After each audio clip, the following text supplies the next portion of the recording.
I've worked under Democratic administrations all the whole time. Not that, I think the Democrats are so great, but is that what you were talking about? Yeah. Yeah. Yeah, I think I would have a harder time. Well, the Martinez administration, so I left just before she got elected. They've done horrible things to their environment department. They've actually taken really smart people that were really good at their jobs and just moved them all around. So they took somebody who was like great at surface water quality and put them on like leaky underground storage tanks. They did a lot of bad things, and a lot of people have actually fled the environment department, and I know a lot of them have gone to go work for the Army Corps of Engineers. But Martinez doesn't seem to care about water. I mean, the state engineer, we had a great state engineer. I mean, I didn't agree with him entirely. He was actually a Republican who was appointed by Richardson, the Democrat. His name was John D'Antonio.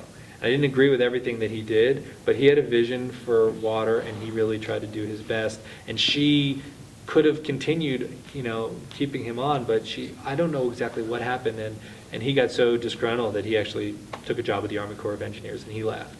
And so she's recently appointed another engineer, Scott Verhines, who seems like a very nice guy. He seems to be a good person, but this stuff is so complicated, and he'd never dealt with water issues before, so I think that New Mexico lost a lot of ground with that. And so far I've only worked under the Obama administration and the federal government, and I think that, I wonder how things would change with the Romney administration. I think that the Endangered Species Act stuff would be enforced less, and so I guess on one hand that would make my job easier, but I think it's really important that we comply with the Endangered Species Act, and the Fish and Wildlife Service does what it does. We've had people come in and make predictions about water shortages in the near future, and in fact water becoming currency in the foreseeable future. Is our government aware of this, making plans to try and not have us be fighting over water in the next 50 years? Well, the Bureau of Reclamation actually has some pretty progressive things that they're trying to do. We have this Water Smart program. Actually, the Commissioner of Reclamation right now, this guy, his name's Mike Connor. He's actually from Las Cruces. He knows more. We couldn't have a better person as the head of the Bureau of Reclamation. This guy he's brilliant. He understands this stuff. He worked for Jeff Bingaman for many, many years. Actually, a lot of the laws that he's now implementing, he helped write and get passed. So he is amazing. And one of the laws that he got passed was this Secure Water Act. And so now we're implementing that, and so we're doing a lot of climate change adaptation studies, and they call them basin studies. So I'm actually managing one on the Pecos. There's a Santa Fe Basin study, and it's really trying to look at the impacts of climate change and how we can adapt to that. So I think there are some things that we're doing.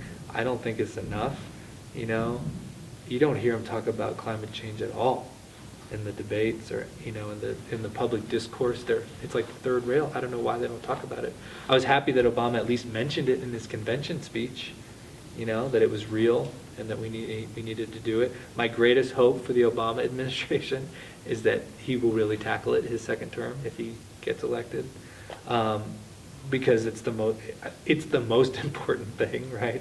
I mean, if we don't deal with it, then all these other things aren't going to matter quite as much, So my hopes for the second term, I think he'll tackle immigration, but I hope he tackles climate change, and that we start having some real discussion about that. But as far as water as currency, I don't know. I hadn't thought much about that. I do think desalinization is going to be an important part of going forward. And actually the Bureau of Reclamation has a pilot project research plant down in Alamogordo where we're doing a bunch of desalinization. And so I think that there's promise in that, but it's very expensive to desalinate water. And so what is desalination? It's basically desalinization is taking the salt out of water, so increasing the water quality for irrigation or regular uses. But it's not just salt water, it's also like groundwater. A lot of the groundwater, once you get really deep down in these aquifers, the water quality is really bad. And so, that's what they're trying to clean up is salty groundwater that has a lot of Yeah, I don't know if it's the limestone, I don't know exactly what it is that contributes to that. But yeah, you had your hand I'm up for a just while. curious, what was it about New Mexico that made you fall in love, that made you want to stay here as opposed to somewhere else? Well, I like the wide open spaces here. I mean, that's one thing I really like. I like the cultural diversity here a lot. I lived in Colorado. I grew up in Miami, Florida, where there's plenty of cultural diversity, but there's also like materialism is unhinged down there. And and if you go out on a boat in the bay, people are a lot more interested in that awesome, fast, kick-ass boat that they have, than being out on the water and interacting with the water. I mean, I don't know, maybe that's a bit of a generalization, but I kind of got sick of Florida for that reason. And then I moved to Colorado. Actually, I went to school in Vermont first, and Vermont had a great outdoor ethic, and then I moved to Colorado. And Colorado was great, but, very white, and I don't know, it was very gear-headed.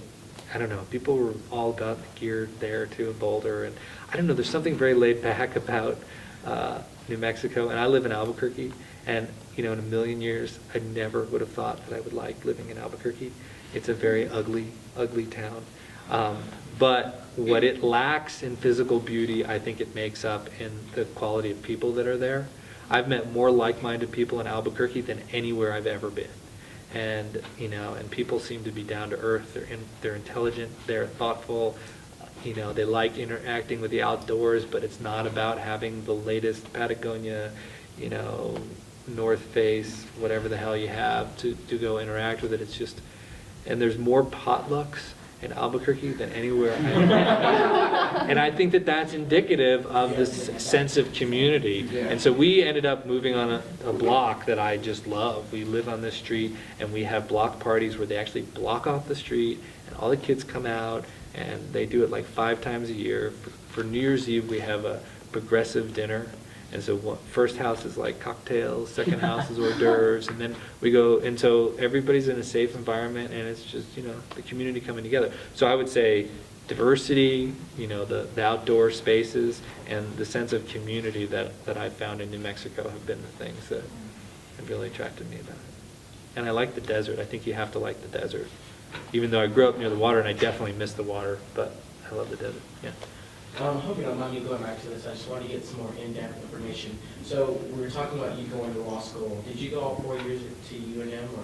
Yeah, luckily it's only 3. So it was only 3. Yeah. And you said that you didn't know anything about the Agua Fria area. Like, it never came up in classes, no discussions whatsoever, nothing for any of that? No. So tell me a little bit about what it is that you guys, what's the issue with the Agua Fria area? Well, the issue with the Agua Fria area that we're getting towards is basically like Santa Fe's here because of the water cutoff that we've taken from Agua Fria.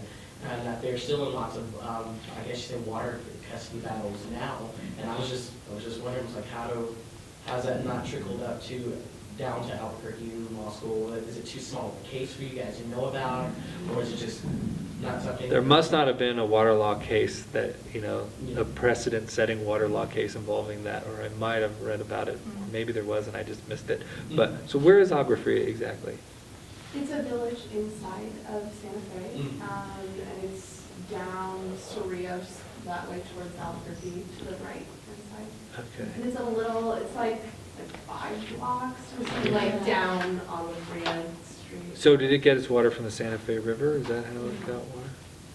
Yeah, and I guess in World War II, when they diverted water to like the Japanese internment camps, they cut off Agua Fria's water, and then but they gave them like the sewage water at that time, which was pretty good for their crops, so no one complained. But then when Santa Fe got a little bit more industrialized and stuff, and there was more like people actually chemicals getting into the sewage water, it started killing off their crops, and now they don't really have any crops whatsoever, and they're fighting for just water for their houses.